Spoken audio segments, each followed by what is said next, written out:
Waalaikumsalam. Alhamdulillahirabbil alamin alladzi wafaqa man sa'a min ibadihi lis-suluki tariqil mustaqim. Ahmaduhu subhanahu wa ashkuru ala sahbihi ni'amihi. Ashhadu an la ilaha illallah wahdahu la syarika lah wa ashhadu anna sayyidina Muhammadan abduhu wa rasuluhu la ilaha illallah wa muhammadun rasulullah. Allahumma shalli wa sallim ala Muhammadin wa ala alihi washabihi ajma'in. Amma ba'du. Man sannafa hadal kitab man sannafa kitab fadhailu syuhur walid wal ghafur lil alim al alama bahri al faham al abdullah sayyidina Muhammad abdul ghasir wa masrur radhiyallahu anhu qaddas rasuluhu wa usulihim wa furu'ihim wa ali silsilatihim anhum kullu syai'in lahum al fatihah. A'udzu billahi minasyaitonir rajim. Bismillahirrahmanirrahim. Alhamdulillahirabbil alamin arrahmanir rahim maliki yaumiddin. Iyyaka na'budu wa iyyaka nasta'in ihdinas siratal mustaqim siratal ladzina an'amta 'alaihim ghairil maghdubi 'alaihim waladdallin. Mahabbatullah min alamatil muhibbillah wattaba'atil habibillahi rasulillahi sallallahu alaihi wasallam fi ahlakihi wa af'alihi wa awamirihi wa sunanihi wa wa'ala bisawaf. Yang saya hormati Wakil Talqin Pengusaha Abah Bapak Kiai Haji Dr. Rusdi Ahmad Al-Wahabi, Alupa pemangku manakib malam ini yang istiqomah selalu mengadakan, selalu memberikan kesempatan untuk kita semua berkhidmat kepada pengusaha Abah, keluarga besar PT Bukit Kauman Nusantara, terkhusus Bunda Hendri sekeluarga. Semoga semakin ditambah-tambah istiqomahnya, dikabul segala hajatnya, dipermudah segala urusannya, berkah karomah Allah madhatul abah bisyirul abhabil karomah bil barakah. Al-Fatihah. A'udzubillahi minasyaitonir rajim. Bismillahirrahmanirrahim. Alhamdulillahirabbil alamin arrahmanirrahim maliki yaumiddin. Iyyaka na'budu wa iyyaka nasta'in ihdinas siratal mustaqim siratal ladzina an'amta 'alaihim ghairil maghdubi 'alaihim waladdallin. Tak lupa Ketua Madrasah Kabupaten Bekasi Haji Hari, Ustaz-Ustaz jajarannya, ikhwan akhwat yang dimuliakan oleh Allah.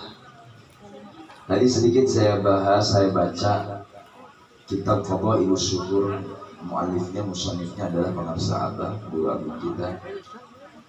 Sebelum saya melanjut ke kitab yang akan saya bahas tadi, yang saya baca, Karomah Abah, semalam ada cerita yang unik untuk saya. Tidak direncanakan, ada rombongan dari Priuk, dari perusahaan PT Karim, datang ke madrasah saya, ke pondok saya, terkhusus ke Yayasan Surya Rasa. Ada 2 mobil datang. Beliau tidak mengabarkan kalau mereka ini bawa itu. Datangnya mereka mendadak, bahkan 20 menit lagi mau sampai ke pondok saya, mereka baru WA. 20 menit mau sampai, dia WA ke saya, Assalamualaikum Kiai, saya sebentar lagi mau sampai ke madrasah. Untungnya saya ada di rumah.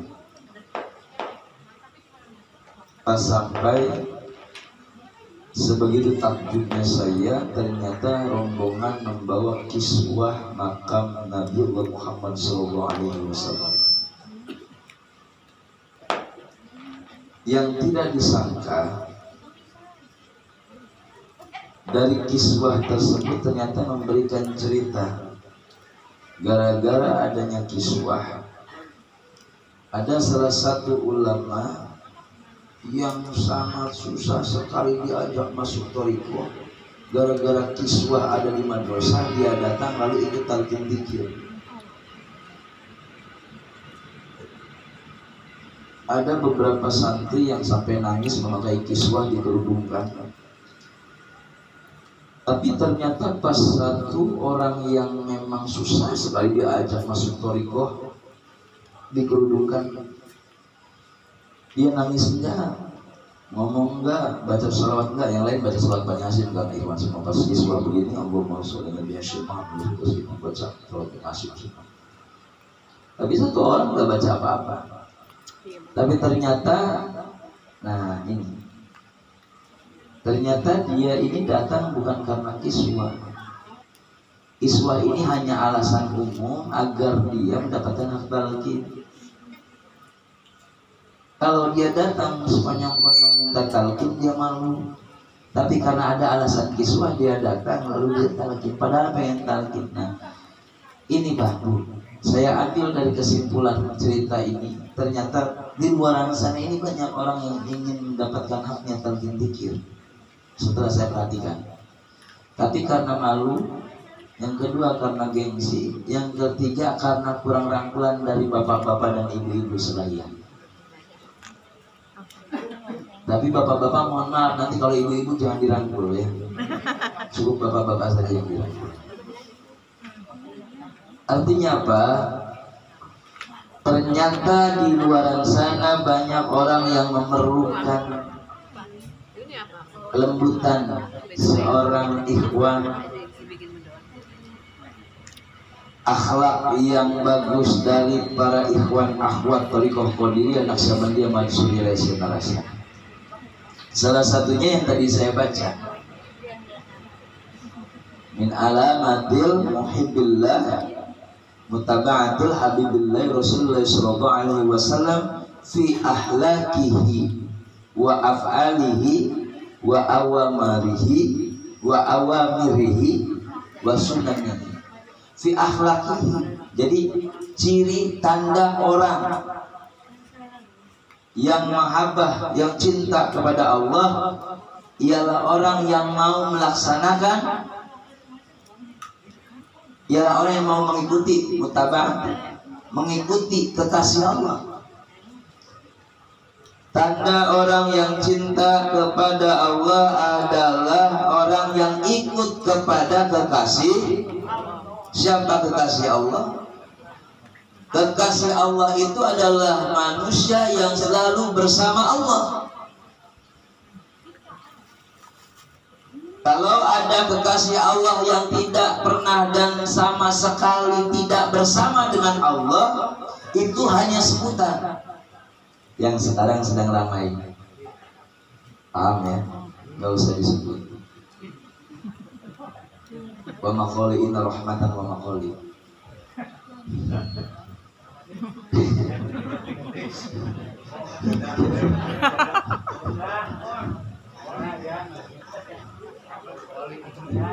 Jadi yang disebut kekasih Allah itu orang yang selalu bersama dengan Allah. Dan alhamdulillah di hadapan saya ini adalah kekasih Allah. Cuma kita kelasnya beda Pak sama kekasih Allah khusus. Kenapa? Contoh, kita ini masih uswah kadang-kadang, belum sampai ke kedua. Karena ada dua akhlak. Fi akhlakihi, ikut kepada kekasih Allah itu fi akhlakihi, akhlaknya, wa af'alihi, perbuatannya, wa awamirihi, perintahnya, wa sunanihi, sunah-sunahnya. Ada yang sudah melaksanakan semuanya? Jauh. Sama dengan saya. Sama dengan saya. Sama dengan saya. Tapi ternyata Abah memberikan prinsip yang kuat kepada murid-muridnya. Jangan sampai orang-orang yang sudah bertalqin dzikir merasa kotor, merasa hina. Wajib kita punya percaya diri setelah talqin dzikir, kita bersih dari dosa. Alhamdulillah. wajib kita bersih dari dosa. Kurang bersih apa coba? Nah, abah mah kayak bapak-bapak pernah waktu kecil disuruh mandi sama orang tua? Gak pernah? Merasa amat bah. Ya Allah, itu apaan sih? Taknik. Salon udah kayak pengek. Oh ini deketan kali. Nah segini. Udah, oke, siap. Ibu waktu kecil pernah disuruh mandi sama orang tuanya? Sering ya Pak ya? Waktu disuruh mandi sama orang tuanya, terus ibu mandi? Nah, mandi ya? Nah setelah ibu mandi yang bersih orang tuanya apa ibu? Kitanya. Sama seperti itu di saat kita diperintah zikir oleh pengusaha. Bapak disuruh mandi sama orang tua bapak-bapak. Setelah mandi yang bersih bukan orang tua kita Pak, tapi kita sendiri yang bersih. Maka jelas di saat kita mengikuti perintah guru kita, di saat itu bukan berarti untuk menjunjung tinggi guru kita, tapi untuk menjunjung dan menaikkan martabat derajat kita.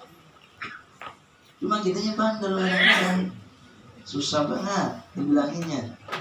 Ya Allah, bangor gitu. Iya, ya Allah. Angel. Dia kata, manakib jangan main HP. Gua juga. Gak ada. Emang susah kita kadang-kadang. Tapi ternyata Pak Bu, Abah ini bukan hanya sebatas uswah. Gua udah jauh nih ya. Tapi sudah menjadi udwah. Apa itu uswah? Uswah itu hanya sebatas contoh. Nah, banyak nih kita nonton di YouTube, dengerin ceramah para alimul ulama. Itu contoh tuh, menjelaskan bahwa najis ini ada sekian. Hukum ini begini, itu uswah. Tapi pengersahabat bukan hanya sebatas uswah, sudah sampai menjadi udwah. Apa udwah itu? Tauladan. Bukan hanya bisa mengucapkan, tapi beliau sudah bisa melaksanakan. Ini bedanya Pak. Beruntung kita yang menjadi murid pengersahabat mempunyai guru yang sudah sampai kepada udwah, tauladan. Kadang-kadang kita mah ngajarin anak aja, kita mah cuma bisa ngajarin doang, kitanya kagak ngejalanin. Ini jadi orang tua. Sholat yang rajin, biar baba lu selamat. Kalau gua mati lu doain tong. Dianya kagak sholat. Tong ngaji yang pinter, lu baca Quran yang pinter, bocahnya pinter, bapak emaknya blow on. Makanya saya punya program Pak. Kenapa? Saya nggak mau orang toriko disebut bodoh. Ini gue jauhin ya. Udah ya. Orang toriko disebut bodoh. Maka saya buat program di madrasah saya, acara ngobrol perkara Islam, iman, ihsan. Di dalamnya kami ngobrol, setelah ngobrol kami belajar baca Quran. Susah bagi yang tidak mau, bodoh bagi yang berdiam diri di dalam ketidakmauan. Kalau hati kita didorong oleh semangat yang baik untuk mengembangkan ajaran, pasti mau Pak. Karena sudah terlanjur banyak sekali virus dari luaran masuk mengatakan bahwa orang-orang torikoh itu taunya makrifat, ngaji diri, pas ngaji Quran nggak bisa.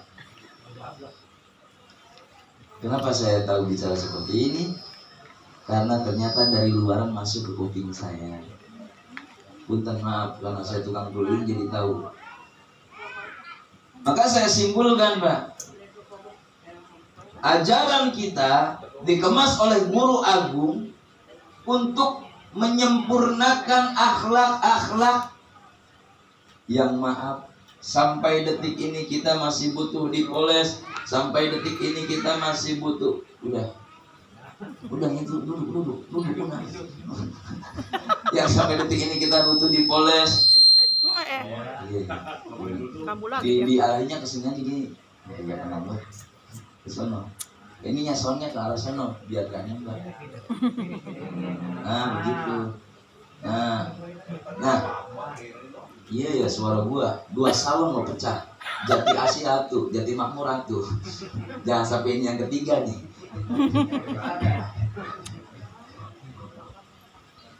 Lalu gue jadi kagak fokus nih. Gara-gara salon doang kan. Kita balik lagi.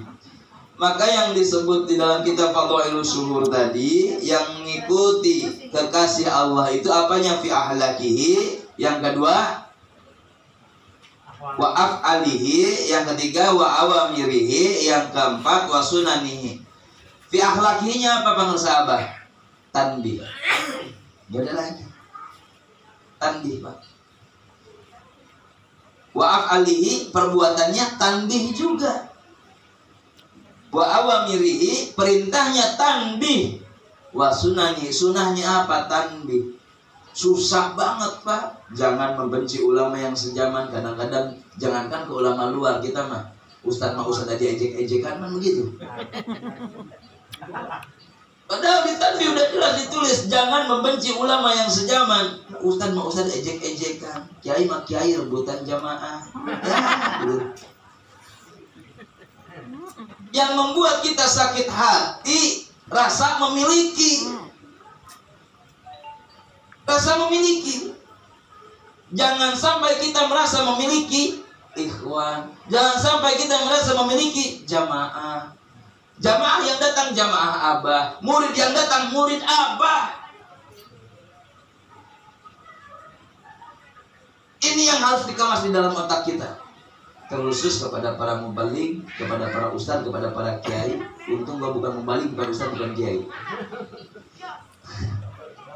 Dan gua balik-balik. Jangan merasa memiliki. Ibu sakit hati ditinggal laki karena merasa memiliki, Bu. Enggak, Bu.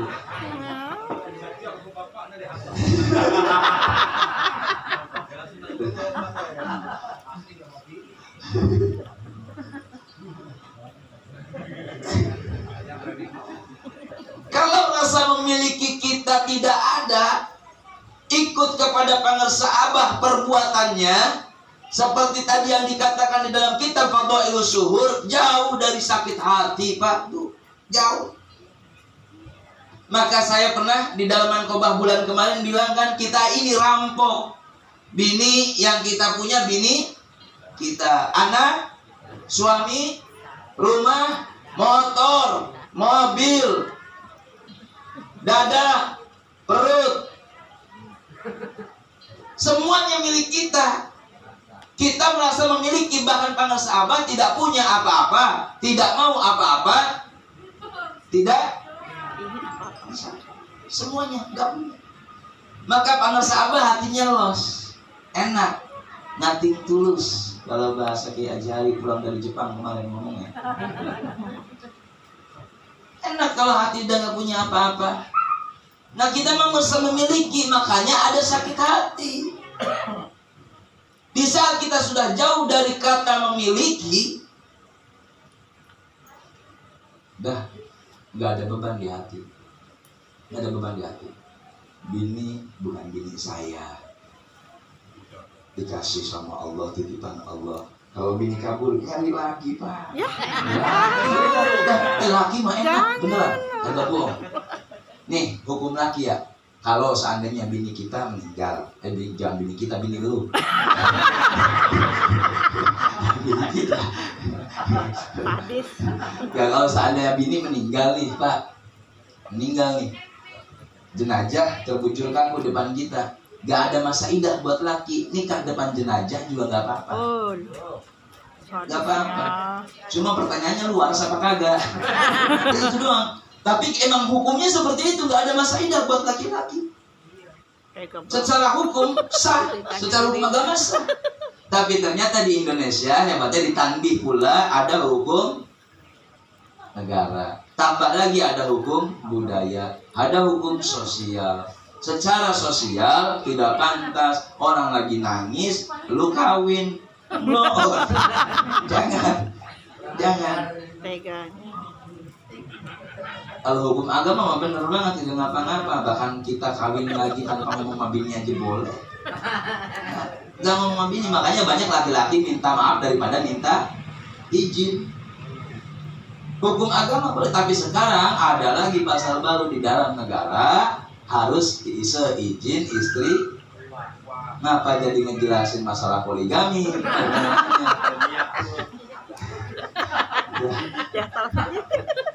Jelas ya. Kita balik lagi fi akhlaki. Akhlaknya pangersa abah. Ya Allah, kalau kita ngeliat akhlak pangersa abah, subhanallah, sungguh sangat mulia, sungguh sangat agung. Yang kita rasakan kalau dekat beliau ini, ya Allah, tenang banget hati. Di rumah udah dirancang mau ngomong A, B, C, D, samping pangersa abah lupa semuanya rancangan kita. Itu sering kejadian sama Iwan Awad termasuk saya. Itu sering kejadian. Contoh, waktu itu saya mau ada yang dipertanyakan kepada pangersa abah, memang tidak harus keluar dari lisan saya, ujungnya hilang lagi aja, gak bisa nanya. Ini contoh bahwa pangersa abah tanpa bicara pun bisa menjadi tauladan untuk kita semua. Keluar rumah beliau pakai akhlak, keluar kamar mandi beliau pakai akhlak, masuk masjid beliau pakai akhlak, jalan kaki beliau pakai akhlak. Kalau kalian perhatikan pangersa abah itu kan jalannya pakai tumit dulu, jalannya aja jalan Rasulullah. Saya pernah perhatikan lihat pangersa abah jalan pakai ini tumit dulu. Bahkan ternyata secara medis orang yang jalan pakai tumit dulu itu bagus. Orang-orang yang sering sakit pinggang atau orang-orang yang dalam keadaan kondisi fisik tidak baik, makanya kan mata nunduk ke sini gitu.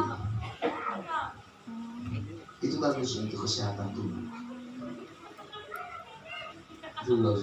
Itu pangersa abah jalan tuh.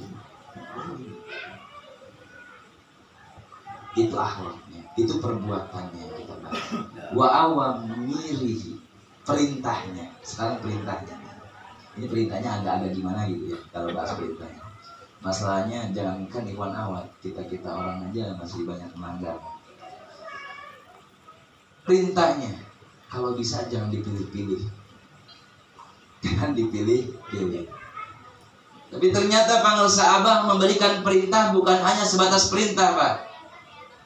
Bukan hanya dari akal beliau, tapi ternyata sebelum mengeluarkan perintah kepada kita semua, wa awamirihi, beliau kumpul dengan para ahli silsilah, membuat mufakat dari musyawarah ahli silsilah, dari Rabbul Arbab yang ketika dikami Allah Subhanahu wa taala, Sayyidina Mabawli Masrul Majul Fadil Rasulullah sallallahu alaihi wasallam, kepanjangan sampai ke pangersa abah. Kumpul rapat musyawarah kayak ketua madrasah kalau mau ngadain manakib di masjid Pemda Bekasi, rapat dulu udunan ya ketua, tambah lagi Istiqlal tuh masih kurang 100 juta, yang punya duit nyumbang ya kiai ya, masih kurang 100 juta ya, yang punya duit nyumbang silakan, masih kurang 100 juta Istiqlal. Kebetulan saya ada di grup makanya tahu. Nyumbang. Maka perintah pangersa abah bukan hanya sebatas akal-akalan pangersa abah, tapi hasil mufakat yang dikeluarkan dari para ahli silsilah. Yakin 100%. Contoh, partai. Semalam hadir Pak, nawarin saya menjadi ketua Partai Kesejahteraan, apa PKS itu? Partai Keadilan Sejahtera. Saya disuruh menjadi ketua Partai Keadilan Sejahtera di kecamatan. Saya tolak. Untuk afiliasi partai saya tidak akan pernah mau bergabung. Tapi kalau untuk mendukung silahkan di luar partai. Karena pangersa abah mengajarkannya seperti itu, apa? Kalimat maklumat abah tuh waktu itu. Oke. Untuk mendukung hanya sebatas apa sih? Ada yang ingat gak maklumat abah? Jadi sebatas bukan tim moreh, tapi itulah ya, tim khusus. Jangan sampai kita terafiliasi dengan partai. Bahkan minggu besok saya langsung ke Lembang, ke Hotel Paradise. Saya ada pertemuan dengan Bapak Ono Surono. Nggak tahu ada apa manggil saya. Tahu Bapak Ono Surono yang bewokan? Sama sekali saya belum pernah mau nyemplung sama partai dari dulu. Kenapa? Karena Pangersa Abah jelas menceritakan waktu saya duduk samping Pangersa Abah di tepi jurang samping masjid. Abah bilang begini, Kiai, 16 hektar tanah. Aki urang eta teh beaku partai. 16 hektar tanah aki urang teh beaku partai. Sebegitu racunnya partai untuk ajaran, maka Pangersa Abah menegaskan, pilih partai, pilih Abah. Pilih partai, pilih manakib. Tambah lagi banyak mengaku manakib yang masih terafiliasi dengan partai. Suruh pada keluar sama Abah langsung. Jangan macam-macam yang masih ada di partai, silahkan keluar. Salah satunya itu perintah itu. Salah satunya itu perintah. Maka Pangersa Abah sangat tegas, bukan kasar, keras. Keras itu beda sama kasar. Karena kewajiban Muhammadur Rasulullah waladina ma'ahu asyiddaw 'alal kufar. Ciri umat Nabi itu keras kepada kaum kafir. Keras itu maksudnya prinsipnya, bukan kasar. Maka yang disampaikan oleh Pangersa Abah bentuk ketegasan, menjaga, mengamalkan, mengamankan, melestarikan. Yang diucapkan oleh Pangersa Abah. Kan kadang-kadang kita ngomong bukan karena mengamalkan, melestarikan, Pak. Tapi karena sok-sok tahu. Contoh kecil begini, Pak. Yang saya tahu di lapangan, ajaran thariqah kita sebetulnya ajaran sangat mulia. Bukti nyata perkembangannya sangat pesat. Hancurnya oleh siapa? Bukan oleh Pangersa Abah, oleh murid-muridnya.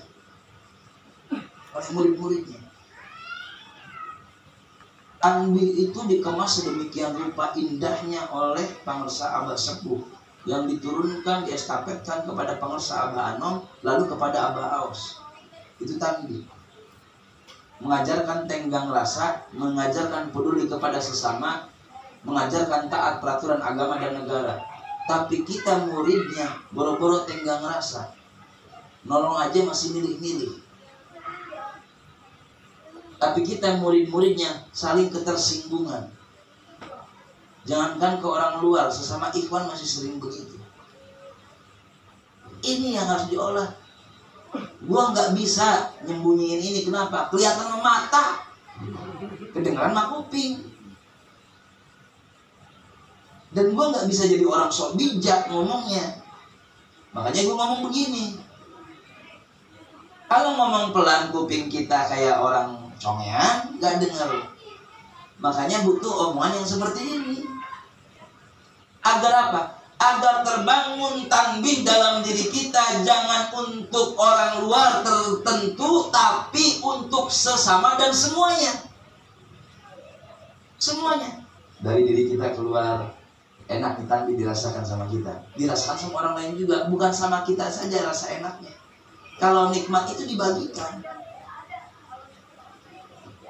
Sehingga dakwah itu nggak capek, Pak. Alhamdulillah. Contoh orang Sugiti semalam.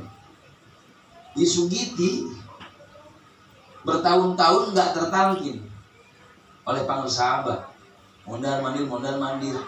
Taunya dia keluar dari Sugiti, pindah perusahaan, nyasarnya ke Surya Rasa, ke tempat saya. Saya kagak tahu ternyata temannya Udayandra, temannya Ketua Ajari. Tahunya mereka video call. Lah, lu masuk kandang singa tong. Talkin ujungnya. Padahal kan wakil talkin Pangersa Abah kan sering. Pangersa Abah kan pernah ke Sugiti. Wakil talkin banyak di Sugiti yang hadir. Gak ada talkin. Itu ketentuan, Pak. Hanya karena ada kebutuhan sesuatu, datang ke Surya Rasa. Nah, kita kemas yang jadi murid. Bagaimana caranya orang di luar sana melihat? Contoh,